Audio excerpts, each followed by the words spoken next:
শ্রোতা বন্ধুদের অনেক অনেক শুভেচ্ছা ও ভালোবাসা জানিয়ে শুরু করছি অনুষ্ঠান আহরণ।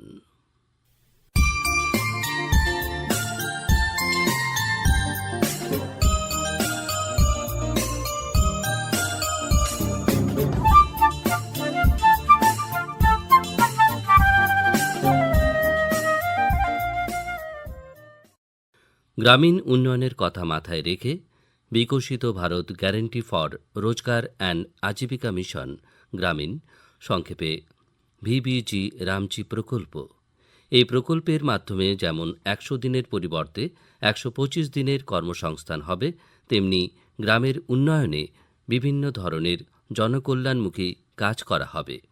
এই লক্ষ্যে রাজ্য পঞ্চায়েত ও গ্রামোন্নয়ন প্রতিষ্ঠানের সঙ্গে সমন্বয় রেখে ভিবিজি রামজি ২০২৫ বিষয়ক জেলাস্তরীয় পঞ্চায়েত সম্মেলন অনুষ্ঠিত হয় গত ৪ আগস্ট শিলচর বঙ্গভবনে। এতে অংশগ্রহণ করে আবাসন ও নগর বিষয়ক এবং খাদ্য, গণবণ্টন ও উপভোক্তা বিষয়ক সহ সমবায় বিভাগের মন্ত্রী কৌশিক রায় বলেন, আগে এমজিএনরেগা যেটা ছিল সেই এমজিএনরেগাকে পরিবর্তন করে নরেন্দ্র মোদীজির নেতৃত্বে যে কেন্দ্রের সরকার আছে সেই সরকার ২০৪৭ সালে বিকশিত ভারত গড়ার স্বপ্ন নিয়ে, বিকশিত ভারত গড়ার লক্ষ্য নিয়ে ভিবিজি রামজি নূতন যোজনা নিয়ে এসেছে। যখন ভিবিজি রামজি নাম আমরা শুনি, অনেকের মনের মধ্যে একটা প্রশ্ন আছে যে এখানেও একটা নামের সঙ্গে ধর্মীয় কোনো তাৎপর্য আছে। অনেকের মনে প্রশ্ন জাগে কেন ভিবিজি রামজি আবার স্কিমের নামের সঙ্গে কেন জড়িত হয়েছে, কিন্তু এটা শর্ট ফর্ম। এই যোজনা যেটা আমরা জানি সবাই, এই যোজনার নাম হয়েছে যে বিকশিত ভারত গ্যারেন্টি ফর রোজগার এন্ড আজীবিকা মিশন গ্রামীণ। বিকশিত ভারত গ্যারেন্টি মানে ভিবিজি, আর রোজগার এন্ড আজীবিকা মিশন রাম, আর তারপরে যেটা গ্রামীণ সেটার সঙ্গে জি আছে।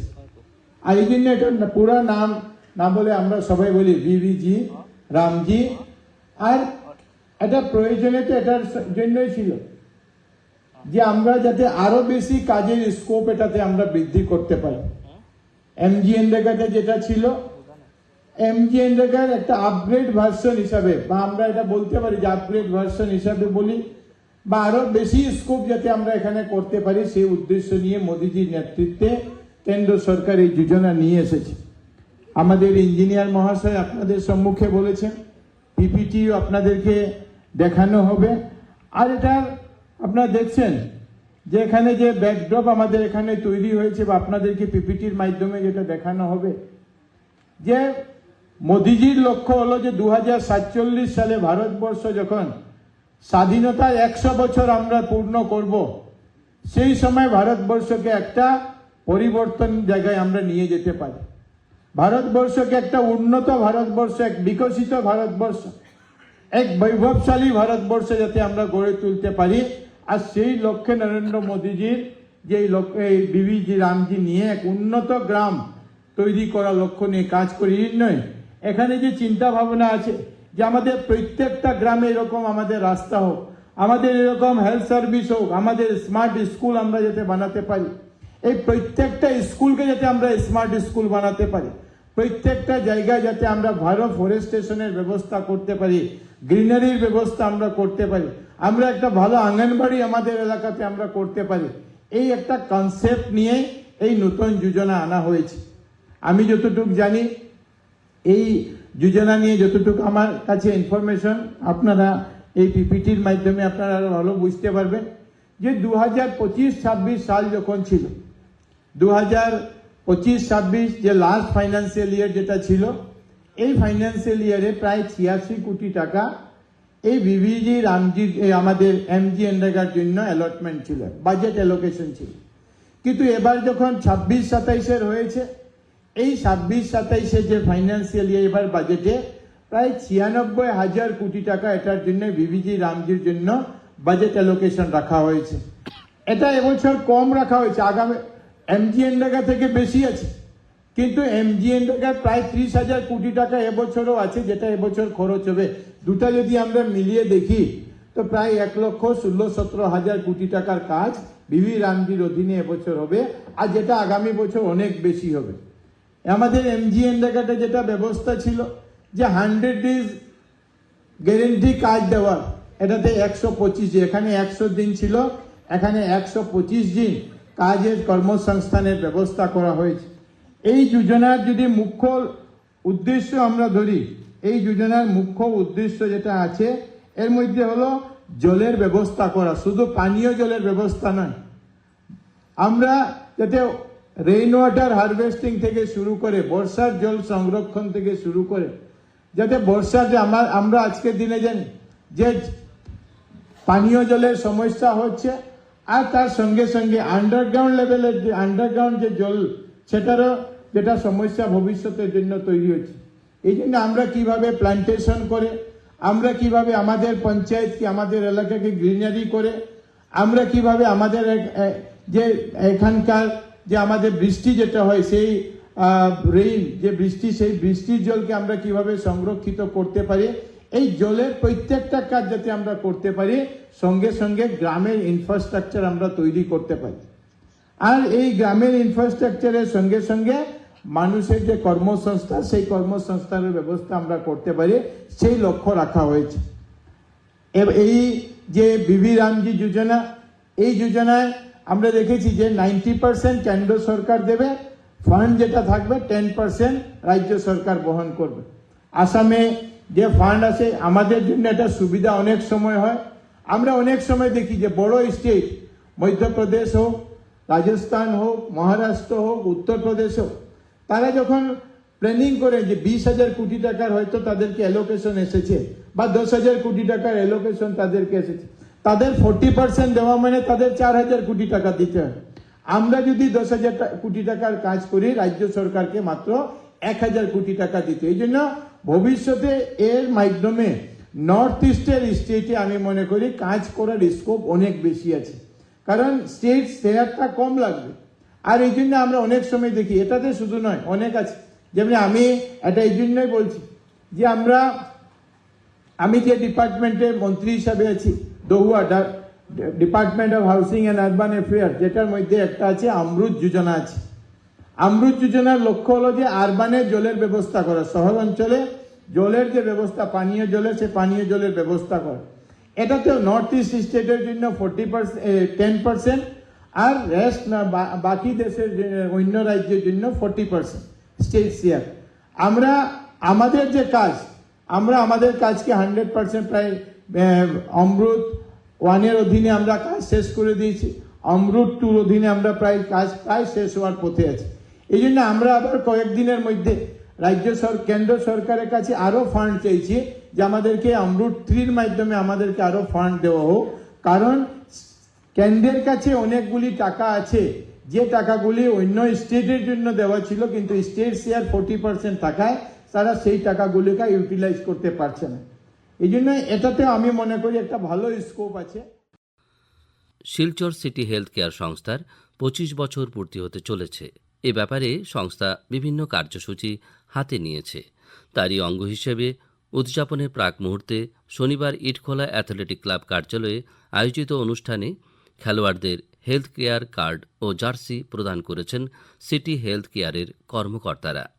এ ব্যাপারে একান্ত সাক্ষাৎকারে হেলথ কেয়ারের সঞ্চালক দীপন দেওয়ানজি জানালেন, আজ 8 আগস্ট সিটি হেলথ কেয়ারের 25 বছর প্রাক পূর্তি উপলক্ষে আমরা আজকে প্রথম অনুষ্ঠান আমরা ইটখোলা অ্যাথলেটিক ক্লাবের প্রেমিসিসে এবং যৌথ ব্যবস্থাপনা আমরা আজকে একটি বিশেষ অনুষ্ঠান করেছি। যে অনুষ্ঠানের মুখ্য উদ্দেশ্য ছিল, আজকে আমরা সিটি হেলথ কেয়ারের পক্ষ থেকে দুটো ফ্যামিলি হেলথ কার্ড আমরা প্রকাশ করেছি, এবং এই ফ্যামিলি হেলথ কার্ডের মাধ্যমে আমরা যারা এত অঞ্চলের মানুষ যারা স্বাস্থ্য পরিষেবার আরো বেশি সুযোগ পায়, এবং এই কার্ডের মধ্যে এগুলো দেওয়া রয়েছে, এবং এই কার্ডটি একটা পরিবারের 4 জন তার সুযোগ নিতে পারবে। এই উদ্দেশ্যেই কার্ড দুটো করা হয়েছে। আপনারা জানেন যে সিটি হেলথ কেয়ার বরাক উপত্যকার স্বাস্থ্য পরিষেবার একটি বিশেষ নাম রয়েছে। আজ থেকে প্রায় 25 বছর আগে এতদ অঞ্চলের বিশিষ্ট অস্থিরোগ বিশেষজ্ঞ ডক্টর সুজিত নন্দী পুরকাইসের হাত ধরে এর যাত্রা শুরু হয়েছিল 25 বছর আগে, এবং আগামী সেপ্টেম্বরে সিটি হেলথ কেয়ারের 25 বছর পূর্ণতা লাভ করবে। তারই প্রাক রজত জয়ন্তী বর্ষ উপলক্ষে আমরা বিভিন্ন ধরনের প্রোগ্রাম আমরা হাতে নিয়েছি। এটি আমাদের প্রথম প্রোগ্রাম, স্বাস্থ্য পরিষেবা। আজকালকার দিনে স্বাস্থ্য পরিষেবা এবং স্বাস্থ্য নিয়ে আমরা অনেক সচেতনতা আমাদের মধ্যে আনতে হবে, এবং আমাদের এই উদ্যোগ শুধু আমাদের ব্যবসায়িক ক্ষেত্রে সীমাবদ্ধ থাকবে না। আমরা এটা ছড়িয়ে দিতে চাই সাধারণ মানুষের মধ্যে, যারা প্রাইভেট সেক্টরে অনেক আর্থিকভাবে দুর্বল মানুষরা রয়েছেন। তাদের এই সাহায্য সহযোগিতা করার জন্য আমরা সিটি হেলথ কেয়ারের পক্ষ থেকে এই বিশেষ উদ্যোগ নিয়েছি। এবং আজকের এই অনুষ্ঠানে যিনি প্রধান অতিথি হিসাবে উপস্থিত ছিলেন, তিনি শুধু পশ্চিমবঙ্গের নয়, সমগ্র ভারতবর্ষের একজন স্বনামধন্য স্নায়ুরোগ বিশেষজ্ঞ ডক্টর অম্লান মণ্ডল। ইনি মণিপাল হসপিটালের বিভাগীয় প্রধান, এবং বিগত 12 বছর থেকে আমাদের সিটি হেলথ কেয়ারে উনি আসছেন, এবং উনি প্রচন্ড ব্যস্ততার মধ্যেও উনি একদিন বা দুদিনের জন্য শিলচর আসেন এতজন মানুষের চিকিৎসা পরিষেবা দেওয়ার জন্য। এবং আমরা উনার কাছে অনেক কৃতজ্ঞ। উনাকে আমরা আগেও বলেছিলাম আজকের অনুষ্ঠান উনার হাত দিয়ে অনুষ্ঠানটা আমরা এর যাত্রা শুরু করতে চাই। উনি রাজি হয়েছেন, এবং প্রচন্ড ব্যস্ততার মধ্যে উনি কলকাতা থেকে এসেছেন। আগামীকাল আবার সকালে উনি চলে যাবেন। আমাদের আগামী অনুষ্ঠানগুলির মধ্যে অনেক কিছু রয়েছে, যেমন আমরা বৃক্ষরোপণ কার্যসূচির একটা হাতে নিয়েছি। এটা আমরা মোস্ট প্রবাবলি আমরা পুজোর আগ থেকেই এটা শুরু করব, কারণ আজকের এই যে পরিবেশ সচেতনতা, স্বাস্থ্য পরিবেশের সঙ্গে পরিবেশ সচেতনতা একটি গুরুত্বপূর্ণ ভূমিকা রয়েছে, এবং এটারই উদ্দেশ্যে আমরা এই প্রোগ্রামটা আমরা হাতে নিয়েছি। তাছাড়া আমরা আরো কিছু প্রোগ্রাম হাতে নিয়েছি, যেটা যারা বয়স্ক এবং যারা বৃদ্ধ মানুষ তাদেরকে স্বাস্থ্য পরিষেবা এবং চিকিৎসা পরিষেবা দেওয়ার জন্য আমরা একটা বিশেষ উদ্যোগ নিয়েছি। এটা আমরা আগামী নভেম্বর থেকে আমরা শুরু করব, এবং আমরা বেছে বেছে যারা বৃদ্ধ মানুষ, যারা আর্থিকভাবে সচ্ছলতা নয় তাদেরকে আমরা তাদের পাশে আমরা দাঁড়াবার জন্য একটা অঙ্গীকার বা আমরা বদ্ধ হয়েছি। তাছাড়া আগামী নভেম্বর ডিসেম্বরে আমাদের একটা ইচ্ছে রয়েছে, ভারতবর্ষের একজন বিশিষ্ট হৃদরোগ বিশেষজ্ঞকে আমরা শিলচরে আনার জন্য উদ্যোগ নিয়েছি, এবং এখানে অনেকজন ডক্টর, আমি এখন তাদের নাম প্রকাশ করতে চাইছি না, তবে আমরা আগামী নভেম্বর বা ডিসেম্বর শিলচর শহরে আমরা একটা সেমিনার আয়োজন করব, এবং এই সেমিনারে এই ভারতবর্ষের বিশিষ্ট হৃদরোগ বিশেষজ্ঞ এখানে উপস্থিত থাকবেন বলে আমরা আশা করি। এবং তাছাড়া আমাদের এই সিটি হেলথ কেয়ারে যে স্বাস্থ্য পরিষেবার অনেক বড় বড় ডক্টররা এখানে তাদের ওপিডি করেন। তার মধ্যে আপনারা জানেন এখানে ডাক্তার অভিজিৎ চ্যাটার্জি রয়েছেন, অর্থোপেডিক্সের একটা বিশ্বরূপ রায় সহ অন্যান্য বিভিন্ন ধরনের ডক্টর রয়েছে, এবং এখানে বিভিন্ন ধরনের স্বাস্থ্য পরিষেবার ব্যবস্থা রয়েছে। তাই আমাদের সামাজিক দায়বদ্ধতা আমাদের রয়েছে, এবং সেই সামাজিক দায়বদ্ধতার মধ্য দিয়ে আমরা আগামী আমাদের স্বাস্থ্য পরিষেবা আমরা চালু রাখবো, এবং শুধু শিলচর নয়, সমগ্র বরাক উপত্যকার মানুষের পাশে দাঁড়াবার সেই অঙ্গীকার আমরা 25 বছরে এই প্রাক মুহূর্তে আমরা নিয়েছি। আজকে এই অনুষ্ঠানের মধ্য দিয়ে সেই যাত্রা শুরু হলো, এবং আমরা আশা করব আমাদের এখানকার মানুষ, আমরা যারা মিডিয়ার মানুষ রয়েছেন, যারা বিভিন্ন এনজিও রয়েছেন, তাদের কাছেও আমরা সাহায্য চাইবো, এবং আশা করব আমাদের এই উদ্যোগকে ওনারা সাহায্য সহযোগিতা করবেন এবং আমাদের পাশে থাকবেন, এবং আগামীতেও আমরা আরো ভালোভাবে যাতে এই সমাজের জন্য কিছু করতে পারি তার এই অঙ্গীকার নিয়ে আমরা এই যাত্রা শুরু করেছি। আজকের অনুষ্ঠানে খেলোয়াড়দের কিছু প্রদান করা হয়েছে। অ্যাকচুয়ালি ইটখোলা অ্যাথলেটিক ক্লাব একটা এতদ অঞ্চলের একটা ক্রীড়া সংস্থা, এত ওরা ভালো তারা ক্রিয়া কার্যকলাপ এখানে চালিয়ে যাচ্ছে। আমাদের একটা কমিটমেন্ট আমরা দিয়েছিলাম যে এখানে ওদের যে একটা ফুটবল টিম আছে ইটখোলা স্পোর্টিং ক্লাব, সেই ইটখোলা স্পোর্টিং ক্লাবে আমরা ওদের যে প্লেয়ারদের আছে প্লেয়ারদের একটা করে জার্সি আমরা দিয়েছি, এবং সেই সঙ্গে আমরা ওদের 18 জন প্লেয়ারকে আমরা ফ্রি হেলথ কার্ড আমরা দিয়েছি, যারা 1 বছর ওরা ওদের ফ্যামিলি 4 জন আমাদের এখানে চিকিৎসা পরিষেবার সুযোগ লাভ করতে পারবে। তখনই সম্ভব যদি আমাদের স্বাস্থ্য আমাদের শরীর গঠন ঠিক থাকে এবং খেলাধুলার মাধ্যমে সেটা আসতে পারে। শ্রীভূমি জেলার সীমান্ত শহরের রবীন্দ্র সদন মহিলা মহাবিদ্যালয়ে 8ই আগস্ট বিভিন্ন কার্যসূচির মধ্য দিয়ে কবিগুরুর প্রয়াণ দিবস 22শে শ্রাবণ পালিত হয়। এই উপলক্ষে রবীন্দ্রনাথ ঠাকুরের দেওয়াল চিত্র উন্মোচন ও জাতীয় আলোচনা চক্রের আয়োজন করা হয়। সভার শুরুতে বক্তব্য রেখে রবীন্দ্র সদন মহিলা মহাবিদ্যালয়ের অধ্যক্ষ ডক্টর সব্যসাচী রায় বলেন, এই মহাবিদ্যালয়ের সহকর্মী ও স্নেহের ছাত্রীরা, আমি বক্তব্য রাখবো না, আমি শুনবো আজ। এবং এই যে বললাম আমি শুনবো আজ, এই ব্যাপারটাই এই আয়োজনের মূল উদ্দেশ্য। আমরা বহু প্রত্যাশিত দেওয়াল চিত্রটি আজ সবাই মিলে উন্মোচন করলাম। রবীন্দ্রনাথ ঠাকুরের নামাঙ্কিত এই মহাবিদ্যালয়ের সম্মুখ প্রাঙ্গণে রবীন্দ্রনাথ ঠাকুরের দেওয়াল চিত্রটি এই শিক্ষা প্রতিষ্ঠানের গৌরবকে আরেক ধাপ হারিয়ে নিয়ে গেল। সেই সঙ্গে আজকে 22শে শ্রাবণের পুণ্যতিথিতে আমরা এই যে আলোচনা চক্রটি আয়োজন করেছি, তার উদ্দেশ্য হচ্ছে আজকের সময়ে রবীন্দ্রনাথ ঠাকুর আমাদের নিত্যদিনের চিন্তায় যাপনে কতটুকু প্রাসঙ্গিক সেই পর্যালোচনাকে আমরা এগিয়ে নিয়ে যাব। আমি নির্দ্বিধায় বলছি, বিশ্ববিদ্যালয় থেকে যিনি এসেছেন বীজ বক্তা হিসাবে, তিনি অত্যন্ত সুবক্তা, এবং আমার সামনে আমি দেখতে পাচ্ছি বিশ্ববিদ্যালয়ের আরেকজন সুবক্তা অধ্যাপক ডক্টর রাহুল দাস মহাশয় উপস্থিত হয়েছেন, আরেকজন ম্যাডাম আসছেন অধ্যাপক বেলা দাস মহাশয়। আমরা আপনাদের সহযোগিতায় সার্থকতার পর্যায়ে নিয়ে যেতে পারবো, এই প্রত্যাশাগুলো ব্যক্ত করছি। জাতীয় আলোচনা চক্রের বিষয় ছিল রবীন্দ্রনাথের সাহিত্য, শিল্প ও দর্শনের বহুমাত্রিক পাঠ।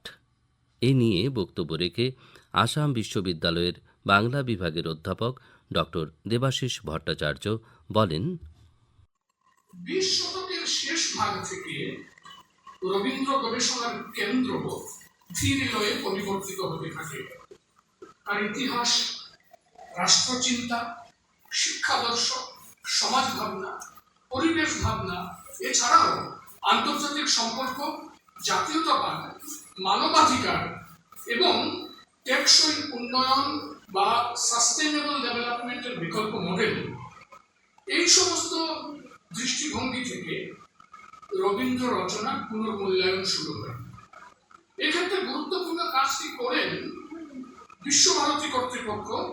তারা রবীন্দ্রনাথের চিন্তা জগৎ শিরোনামে একটি সিরিজ প্রকাশ করেন রবীন্দ্র রচনা সংকলনের, বিষয়ভিত্তিক সংকলনের, এবং সেখানে সত্যেন্দ্রনাথ রায়ের ভূমিকা অত্যন্ত আকর্ষণীয় এবং চিন্তা উদ্রেককারী ভূমিকা এই রচনাগুলিকে সমৃদ্ধ করেছে, এবং এই যে নতুন পর্যায়ের আলোচনা তার অভিমুখ তৈরি করে দিয়েছে। হালের নারীবাদী, উত্তর উপনিবেশবাদী এবং বিশেষ করে পোস্ট স্ট্রাকচারালিস্ট বা উত্তর গঠনবাদী তাত্ত্বিক বীক্ষণ থেকে নতুন করে রবীন্দ্রনাথের সাহিত্য এবং রবীন্দ্রনাথের অন্যান্য বক্তৃতাগুলোকে পড়া হচ্ছে। যেমন আমি দুইটা দৃষ্টান্ত দিই, শুরুতেই দিয়ে রাখি। ধরুন কমি ভাবা, যিনি পোস্ট কলোনিয়াল তাত্ত্বিক, যে তাত্ত্বিক সংস্কৃতির সাংকর্যের কথা বলেছেন, হাইব্রিডিটি অফ কালচারের কথা বলেছেন। রবীন্দ্রনাথের এই যে সকুন্দল পাঠান নগর এক দেহে হলো লীন, সেটা তো সেই সাংকর্যের, যে সাংকর্যকে পরবর্তীকালে থিওরাইজ করছেন, ঔপনিবেশিক পরিস্থিতির সাপেক্ষে থিওরাইজ করছেন কমি ভাবা। এইটা কিন্তু রবীন্দ্রনাথের যে বহুত্ববাদের, যে বহুত্ববাদী ভারতবর্ষের যে ইতিহাসের বিশ্লেষণ, ভারতবর্ষের ইতিহাসের ধারা এবং ভারতবর্ষের ইতিহাস প্রবন্ধে 1905 এবং 1912 খ্রিস্টাব্দে লেখা, দেখা যাচ্ছে যে এটা অনেক পরের কমি ভাবার যে তাত্ত্বিক বীক্ষণ, তার সঙ্গে একটা সংলাপে চলে যাচ্ছে। ঔপনিবেশিক শিক্ষা ব্যবস্থার সমালোচনায় রবীন্দ্রনাথ যা বলছেন, তার সঙ্গে আজকে সমান্তরালে অধ্যয়ন করা হচ্ছে এডওয়ার্ড সাইডের যে ওরিয়েন্টালিজমের ধারণা, এবং সেখানে এডওয়ার্ড সাইড যে শিক্ষানীতি বা ঔপনিবেশিক শিক্ষা ব্যবস্থার, ঔপনিবেশিক ব্যবস্থার সমালোচনা করছেন তার বিষয়ে। ধরা যাক সাস্টেনেবল ডেভেলপমেন্টের যে তত্ত্ব, আজকে অমর্ত্য সেনের কিছু প্রবন্ধ চমৎকার বিশ্লেষণ রবীন্দ্রনাথকে অন্যভাবে ব্যাখ্যা করেছে। আমি খুব বিস্তারিত যাচ্ছি না, একটা মৌলিক যে পোস্ট কলোনিয়াল লিটারেচারের একটা মৌলিক জিজ্ঞাসা হচ্ছে ডেভেলপমেন্ট ফর হুম, কার জন্য উন্নয়ন, এবং এই যে ডেভেলপমেন্ট ন্যারেটিভের সমালোচনা, সেই ডেভেলপমেন্ট ন্যারেটিভের সমালোচনা লক্ষ্য করুন 1922 খ্রিস্টাব্দে রবীন্দ্রনাথ করছেন তার মুক্তধারা নাটকে। মুক্তধারা নাটক নর্মদা বাঁচাও আন্দোলনের একটা স্পিরিট যোগাচ্ছে। এইভাবে রবীন্দ্রনাথ পুনঃপঠিত হচ্ছেন 21 শতকে এসে। ভারতবর্ষের জাতীয় শিক্ষানীতি 2020-এ রবীন্দ্রনাথ, এই যে আমাদের নিউ এডুকেশন পলিসি বা ন্যাশনাল এডুকেশন পলিসি, এটা ভীষণভাবে রবীন্দ্র চিন্তা প্রভাবিত, কিন্তু আশ্চর্যজনকভাবে। হাইলাকান্দি জেলার কৃষি কার্যক্রমের বৈচিত্র্য বৃদ্ধি এবং কৃষকের আয় ও পুষ্টি নিরাপত্তা নিশ্চিত করার লক্ষ্যে জেলা কৃষি বিভাগ ব্যাপক কার্যসূচি গ্রহণ করেছে। এ ব্যাপারে আকাশবাণীকে দেওয়া একান্ত সাক্ষাৎকারে অতিরিক্ত জেলা কৃষি উন্নয়ন আধিকারিক আকাশদীপ কারিকাপসা জানান, আত্মা অর্থাৎ এগ্রিকালচার টেকনোলজি ম্যানেজমেন্ট এজেন্সি, সেটি হৈছে জিলাৰ পৰ্যায়ৰ এক গুৰুত্বপূৰ্ণ কৃষি সম্প্ৰসাৰণ ব্যৱস্থা। আত্মাৰ মূল উদ্দেশ্য হৈছে কৃষকসকলৰ মাজত উন্নত কৃষি প্ৰযুক্তি আৰু আধুনিক কৃষি পদ্ধতিৰ প্ৰচাৰ কৰা আৰু এই প্ৰযুক্তিবোৰৰ ব্যৱহাৰ বৃদ্ধি কৰা। আত্মাৰ জৰিয়তে কৃষক, কৃষি বিশেষজ্ঞ, সম্প্ৰসাৰণ বিষয়া আৰু উন্নয়ন সংশ্লিষ্ট বিভাগসমূহত এখন মঞ্চত লৈ আহি কৃষকসকলৰ উৎপাদনশীলতা আৰু এই জীৱন জীৱিকাৰ উন্নতিৰ বাবে বিভিন্ন কাৰ্যসূচী ৰূপায়ণ কৰা হয়। বৰ্তমান বিতয়া বিষয়ৰ বাবে সামিতি আসাম আত্মা খানাপাৰাৰ ডাইৰেক্টৰ ছাৰে হাইলাকান্দি জিলাৰ বাবে আত্মাৰ অধীনত বিভিন্ন লক্ষ্য আৰু কাৰ্যসূচী নিৰ্ধাৰণ কৰি দিছে। এই কাৰ্যসূচীৰ অংশ হিচাপে জিলাখনৰ 5টা ব্লকৰ বাবে 5খন ব্লক ফাৰ্মাৰ এডভাইজৰী কমিটি অৰ্থাৎ BFSC গঠন কৰা হৈছে। প্ৰতিখন BFSC সংশ্লিষ্ট এগ্ৰিকালচাৰ ডেভেলপমেণ্ট অফিচাৰজন কনভেনাৰ হিচাপে আছে আৰু প্ৰগ্ৰেছিভ ফাৰ্মাৰসকল কমিটিৰ মেম্বাৰ হিচাপে থাকে। একেদৰে জিলাৰ পৰ্যায়ৰ ডিষ্ট্ৰিক্ট ফাৰ্মাৰ এডভাইজৰী কমিটি অৰ্থাৎ DFSC গঠন কৰা হৈছে। DFSCৰ চেয়াৰমেন হৈছে ডিষ্ট্ৰিক্ট এগ্ৰিকালচাৰ অফিচাৰ কাম প্ৰজেক্ট ডাইৰেক্টৰ আত্মা। এই কমিটিৰ ভেটেনেৰী আৰু ফিচাৰী ডিপাৰ্টমেণ্টৰ সংশ্লিষ্ট বিষয়াসকলৰ লগতে LDM লিড ডিষ্ট্ৰিক্ট মেনেজাৰ আৰু নাবাৰ্ডৰ DDM ডিষ্ট্ৰিক্ট ডেভেলপমেণ্ট মেনেজাৰ আৰু 2জন প্ৰগ্ৰেছিভ মেম্বাৰ হিচাপে আছে, প্ৰগ্ৰেছিভ ফাৰ্মাৰ মেম্বাৰ হিচাপে আছে। এতিয়া যদি আমি ডেমনষ্ট্ৰেশ্যনৰ বিষয়ে ক'ব বিচাৰোঁ, তেতিয়া এই কাৰ্যসূচীৰ অধীনত হাইলাকান্দি জিলাত 75টা ডেমনষ্ট্ৰেশ্যন গ্ৰহণ কৰা হৈছে। ইয়াৰ মাজত 50টা এগ্ৰিকালচাৰ ছেক্টৰত আৰু 25টা এলাইড ছেক্টৰত। এগ্ৰিকালচাৰ ছেক্টৰত 50টা ডেমনষ্ট্ৰেশ্যন মূলত খাৰিফ ভেজিটেবলৰ ওপৰত কৰা হৈছে, খাৰিফ ভেজিটেবল। আৰু এই ডেমনষ্ট্ৰেশ্যনবোৰৰ বাবে কৃষকসকলক চিট আৰু ভাৰ্মি কম্প'ষ্ট আৰু প্ৰয়োজনীয় প্লান্ট প্ৰটেকশ্যন ইনপুটছ আদি প্ৰদান কৰা হৈছে আৰু প্ৰতিটো ব্লকৰ পৰা 10জনকৈ বেনিফিচিয়াৰী এই ডেমনষ্ট্ৰেশ্যনৰ বাবে নিৰ্বাচন কৰা হৈছে। এলাইট ছেক্টৰত মুঠ 25টা ডেমনষ্ট্ৰেশ্যন আছে। ইয়াৰ মাজত 15টা ফিচাৰী ছেক্টৰত আৰু 10টা ভেটেনেৰী ছেক্টৰত।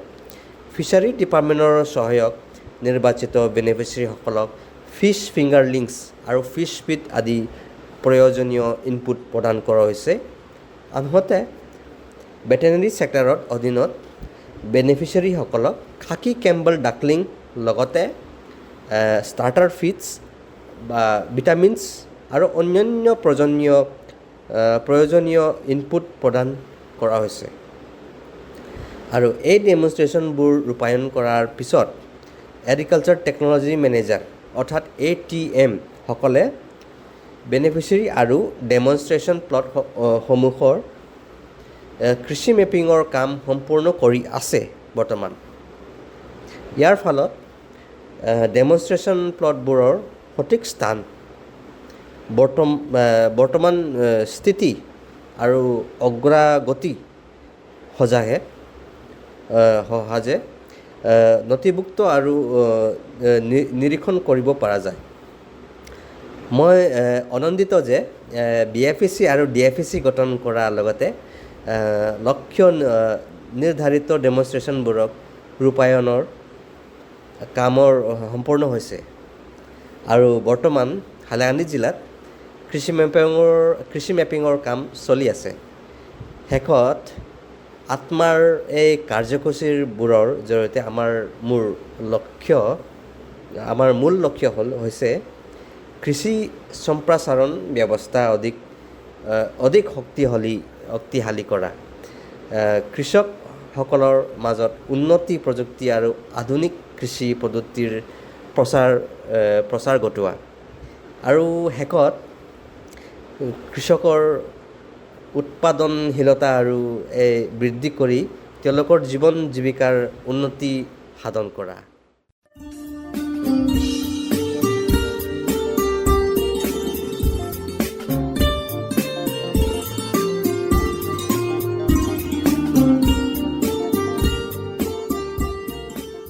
শ্রোতা বন্ধুরা, আহরণ অনুষ্ঠানটি আজ এখানে শেষ করছি। আপনাদের সঙ্গে আবারও কথা হবে আমাদের আগামী অনুষ্ঠানে। আপনারা ভালো থাকবেন এবং অবশ্যই সুস্থ থাকবেন। এবারে বিদায় নিচ্ছি, তবে তার আগে জানিয়ে দিই, উপস্থাপনায় ছিলাম বিপ্লব বিশ্বাস, শব্দগ্রহণ করেছেন রতন দেব, রাহুল কান্তি দেব, জসিমউদ্দিন লস্কর ও নবেন্দু দাস। অনুষ্ঠান সম্পাদনায় ছিলেন অভিজিৎ নাথ এবং প্রযোজনা হিতব্রত ভট্টাচার্য।